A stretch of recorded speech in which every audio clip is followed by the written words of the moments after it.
자, 정과정곡, 정서라는 사람이 쓴 건데, 일단은 먼저 갈래부터 보겠습니다. 1번, 갈래. 자, 요거 같은 경우는 고려가요예요. 고려가요. 고려가요인데, 고려가요 전에가 뭐죠? 고려가요 전에는 이제 향가죠. 신라향가. 근데 신라향가인데, 신라향가의 영혼이라기보다 신라향가를 조금 계승하고 있는 고려가요라 볼 수 있어요. 그래서 향각의 고려가요다. 그래가지고 요 시 같은 거를 이제 요 시에 여기 구수하고 십수를 하나로 보면은 19채 향가랑 상당히 비슷합니다.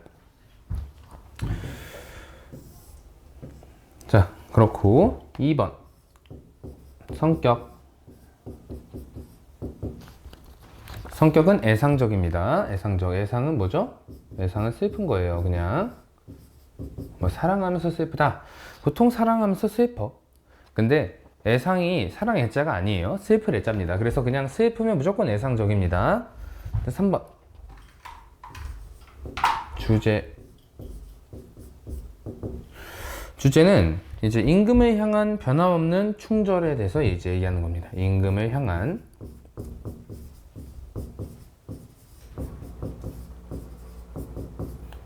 변함없는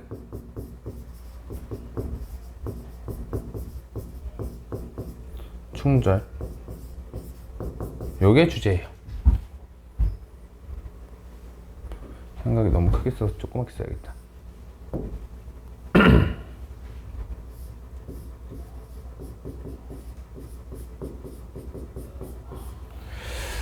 자, 요렇다 보시면 될 것 같고요. 특징. 그래서 요거는 좀 특징이 여러 가지가 있는데,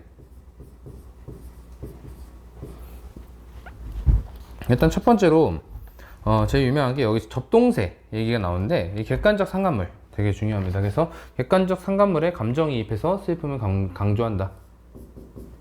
객관적 상관물에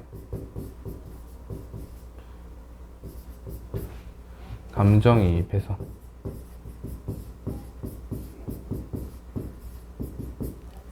슬픔을 강조한다.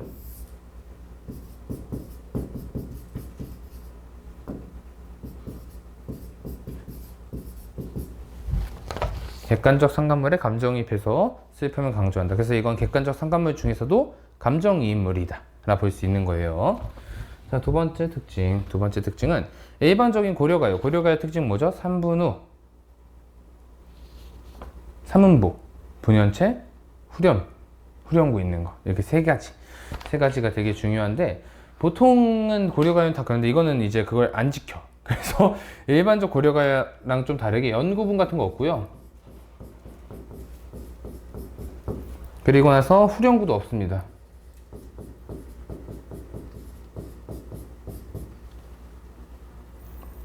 삼음보도 솔직히 없다 볼 수 있어요. 삼음보도 거의 없다라고 볼 수 있는데, 근데 삼음보에 대해서는 딱히 얘기를 많이 하지 않아가지고 그냥 그거는 넘어갈게요. 그래서 연구분 없고 후렴구 없다. 요거에 대해서 조금 집중적으로 많이 보거든. 요것만 좀 집중해서 보면 될 것 같아요.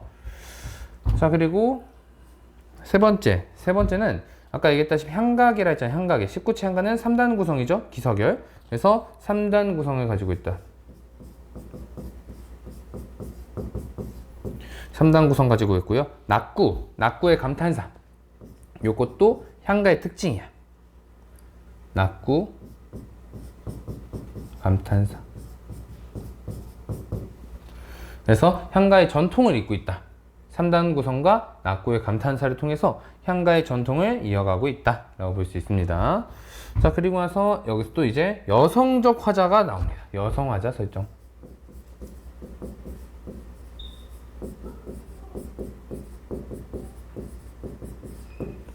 근데 실제로는 이제 여성 화자가 아닌데 여자인 척 하는 거잖아. 근데 그게 이제 남녀 간의 정서, 사랑하는 그런 것을 이제 임금과 신하의 그 충성 이런 걸로 좀 비유해서 얘기하는 거죠. 아니, 반대죠. 임금과 신하의 충성을 남녀 간의 약간 사랑으로 비유해서 얘기하는 건데, 그래서 여성 화자 설정에서 이렇게 얘기하는 걸 우리가 여기 보면은 충신연주지사라고 합니다. 그래서 군신관계를 남녀관계로 치환해서 얘기하는 게 충신연주지사예요. 그래서 여성하자 설정하는 거, 그거의 시초가 되는 시입니다, 이게. 그래서 충신연주지사이자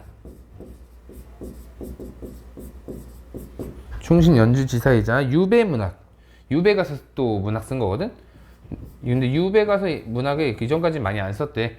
그래서 유배문학의 효시다. 효시는 약간 시초다랑 비슷한 말이야.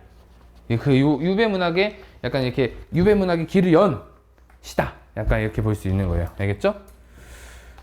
자, 그래서 요거 보면은 유배지에서 지은 고려 소교입니다. 고려 소교랑 고려 가요랑 똑같은 말이에요, 그냥. 자, 그래서 유배문학의 효시가 되고요. 그리고 충신연주지사의 시초가 된다.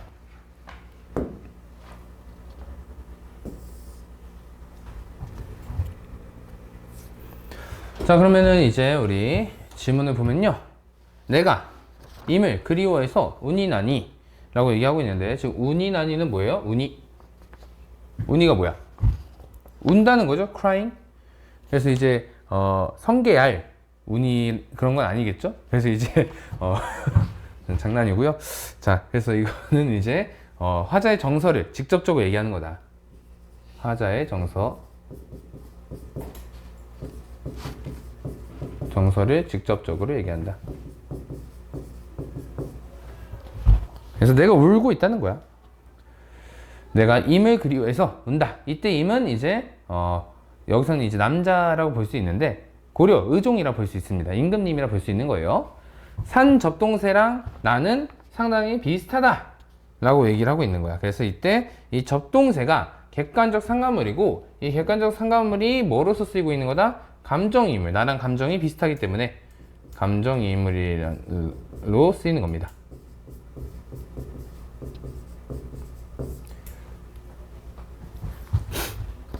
그래서 산 접동새와 내가 비슷하다. 이스타요이다는 비슷하다 이겁니다. 아니며 거짓인 줄 뭐 이러고 있는데, 이게 뭔 소리 하는 거냐면요, 진실이 아니라는 거야. 뭐가? 이제 다른 사람들이 이제 나를 모함한 말들은 진실이 아니야. 그래서 이 아니면 앞에 진실이가 생략된 겁니다. 진실이 아니고 다 거짓말이에요 이러고 있는 거예요. 알겠죠? 그래서 결백 주장하고 억울함을 호소하고 있는 거야. 잔월효성이 아시리이다 이러면서, 잔월효성은 이제 얘는 뭐 하는 애냐, 얘는 뭘 안 돼? 결백을 안다는 거야. 그래서 이게 별이랑 달이 얘기하는 거거든. 그래서 결백을 밝혀줄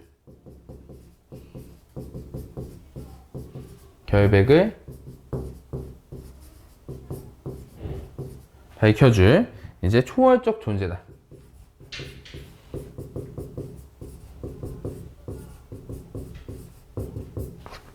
결백을 밝혀줄 초월적 존재다 라고 볼 수 있습니다. 그래서 내가 모함받은 것들은 다 진실이 아니야. 그건 다 거짓말이고, 그거는 누가 할 거야? 이런 초월적 존재가 할 거야. 그러니까 신이 할 거야. 이런 얘기랑 똑같은 거야. 신께서 하실 거야. 이런 얘기고, 여기서 여기까지를 우리가 이게 3단 구성이라 했죠? 3단 구성이면 뭐야? 기석열이죠? 그래서 기라고 봅니다. 여기까지를. 자, 넋이라도 인가 한 곳으로 가고 싶어라. 그래서 내 몸은 떨어져 있지 마음만이라도 같이 함께 하고 싶다. 이런 얘기고요. 우기던이 누구였습니까? 이게 이어지는 게 아니다. 그러니까 우리가 향가를 보든 고려가요를 보든 이게 위아래가 너무 이어진다 생각하면 안 돼. 그러니까 내가 인가 가고 싶어. 그렇게 우긴 놈 어디 갔어? 이게 아니야. 그게 아니라 그냥 얘랑 얘는 완전히 다른 얘기야, 그냥. 알겠죠? 그렇게 하고 싶다. 내가 잘못했다고 우기던 사람은 누구였어? 이러는 거야. 그래서 이 우기던 이는 긍정적인 인물이겠어? 부정적인 인물이겠어? 그러면 부정적인 인물이 되는 겁니다. 그래서 부정적인 인물이자 얘는 이제 원망의 대상이 됩니다. 원망의 대상. 그래서 얘는 이제 원망의 대상이다.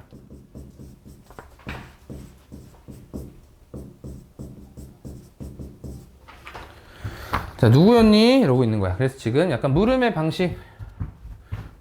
방식을 통해서 이제 얘기하고 있다. 그래서 이거는 이제 진짜 묻는 거라고 볼 수도 있고요. 서리법이라 볼 수도 있어요. 약간 어떻게 보느냐에 따라 좀 달라집니다. 근데 물음의 방식, 어쨌든 간에 물음의 방식은 맞다. 과도, 허물도 천만 없다. 그래서 전혀 없다 이거예요. 천만은 전혀란 뜻이에요. 전혀. 이거는 전혀란 뜻입니다. 과, 허물, 내가 잘못한 건 하나도 없어. 이런 얘기야. 다 그거는 무리들의 말이다. 이 무리들의 말은 뭐야? 화자를 모함한 무리가 되는 거고 부정적인 인물들이 되는 거죠. 그래서 그거는 다 나를 모함하는 사람들의 말인 거야. 나는 잘못한 거 하나 없어. 내가 뭘 잘못했어. 이렇게 되는 거죠. 자, 그래서 슬프다. 여기 또 뭐야? 또 정서를 직접적으로 나타나는 겁니다. 슬프도다. 정서 직접적.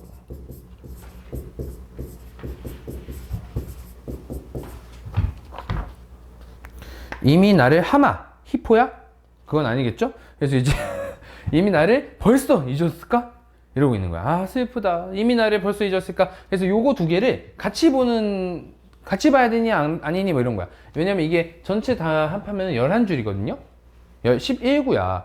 근데 우리가 향간 19채까지 있었잖아. 근데 얘하고 얘는 스토리가 이어져, 완전히.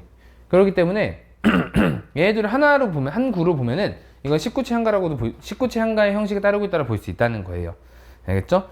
이미 나를 설마 벌써 잊었겠니? 라고 하고 있고, 이것 또한 뭐야? 이것 또한 물음의 방식이 되는 거고, 이미 나를 많이 잊었다 이거야, 그냥. 그래서 여기서 임을 원망하고 있다 하면 맞다 볼 수 있어요. 왜냐면 이미 나를 벌써 잊었니? 나를 벌써 잊었어? 잊은 거야? 나를 벌써 잊은 거야? 이런 뭐야? 임을 원망하는 거야, 어쨌든 간에. 임도 약간 원망하는 거야. 물론 얘네들이 제일 원망하지만, 얘네들, 이 나쁜 놈들이야. 얘네들 말 듣지 마. 아, 슬퍼. 임은 날 벌써 잊었어. 너 잊었지, 나. 이렇게 되는 거, 원망이 되는 겁니다. 알겠죠? 아, 아이스 아메리카노 아닐 거 아니야. 그치? 그래서 이제, 요거는, 자, 요거는 이제 향가의 흔적이죠? 그래서 이게 이제 감탄사가 되고, 향가의 흔적이 된다.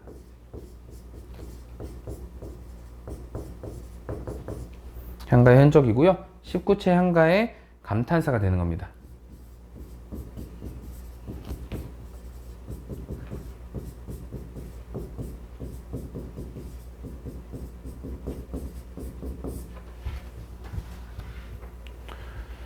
그래서 임을 부르고 있는 겁니다. 임아, 돌이켜 들어서 사랑해 주소서 이러고 있는데, 그거 하기 전에 여기서부터 그러면은 이제 여기까지. 그러니까 이제 서가 돼요, 서. 그리고 여기 마지막이 결이 되는 겁니다. 그래서 이미 나를 다시 돌이켜 들어서 사랑해 주소서가 뭐냐면 다시 나를 사랑해 주세요 이런 얘기예요. 그래서 이 부분은 이미 다시 자신을 다시 사랑해 주기를 바란다.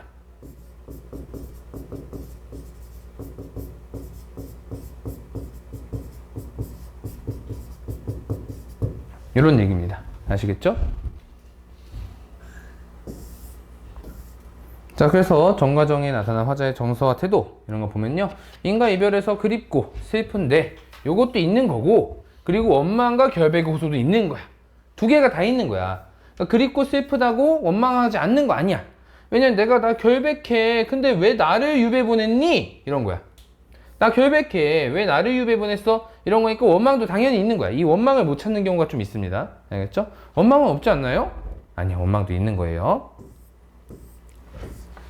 자, 자연물을 통한 이제 정서의 표출에서 객관적 상관물 이런 것들 얘기하는 거죠.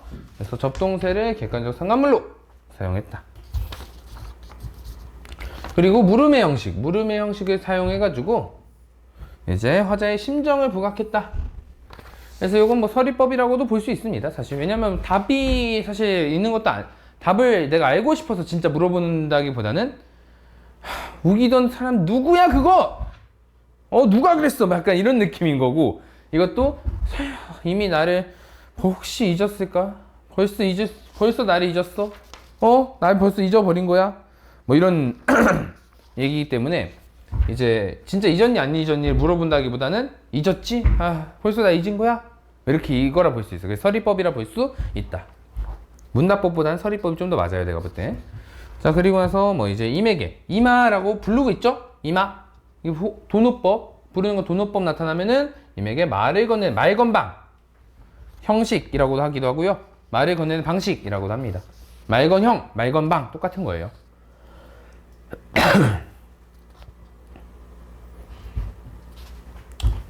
그리고 서두 이게 시작하자마자 서두의 두행에서 갑자기 그냥 자기가 슬프다 막 이렇게 처지와 심정을 제시를 좀 해요. 그래서 이런 갑작스러운 시작은 이제 약간 느닷없다는 느낌과 함께 강한 인상을 줍니다. 느닷없다는 느낌과 강한 인상을 준다. 갑자기 시작하니까. 그러니까 아니 급발진 갑자기 때려버리고 뭐야? 막 시작하자마자 이거 보면은 내가 임을 그리워해서 운이 나니 막 이러니까 뭐야 갑자기 이렇게 되는 거죠. 약간 좀 밑밥 깔고 들어가야 되는데 단도직입적으로 그냥 때려 박아버리는 거야. 당황하는 거죠. 자, 그리고 나서 여기 보면은 난 산 접동새랑 비슷하다 이렇게 되는데 산 접동새가 이렇게 나는 산 접동새랑 비슷하다 라고 해야 되는데 산 접동새 나랑 비슷해.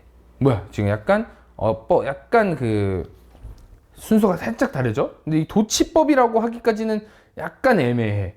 약간 이게 도치법까지는 아닌데, 그러니까 이렇게 써도 되긴 하거든? 도치법이라고 보기까지는 약간 애매한데,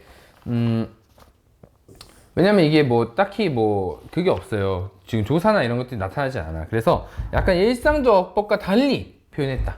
그래서 산접동새를 원관념의 앞에 나에 놓음으로써. 그러니까 이렇게 써도 돼. 산접동새와 내가 비슷하다. 라고 써도 되고요. 나랑 산접동새가 비슷하다. 라고 써도 되는데, 원래 일상적으로는 그 보조관념을 뒤에다 쓴대요. 원관념. 뭐 원래 그렇대. 근데 이제 일상적 어법과 좀 다르게 해서 화자의 슬픔을 좀 더 부각한다. 이것도 약간 킥 중에 하나가 될 수 있겠죠. 조금 낯설게 하는 통사구조를 살짝 약간 일상적 어법과 살짝 바꿔서 낯설게 만들었다. 그런 정도로 볼 수 있을 거예요. 근데 그렇다고 이게 도치법이냐? 도치법은 애매해요. 그러니까 이거 어떤 학교 선생님 도치법이라 볼 수도 있는데 수능에선 도치법으로 보지 않을 겁니다. 도치법이라 보기에는 너무 애매해서 이 정도 가지고 도치법이라 하긴 좀 힘들어요. 이 아래는 한번 읽어보시고요. 자, 그럼 오늘 이제 정과 정곡은 여기까지 하도록 하겠습니다.